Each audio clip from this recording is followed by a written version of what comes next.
ஓடி ஓடி ஓடி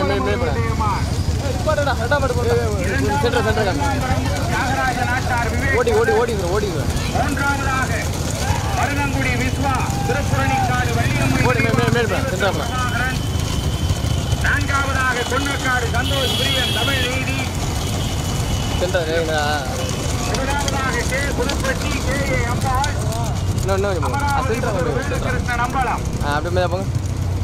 இரண்டாவதாக வெள்ளாம்பரம்பூர் தியாகராஜ நாட்டார் விவேக் பிரதர்ஸ் அவர்களுடைய மாடு. தற்பொழுது மூன்றாவதாக மருதங்குடி விஸ்வாடு K Pudupatti K A Ambal. Amaravathi வேலுகிருஷ்ண நம்பலம்.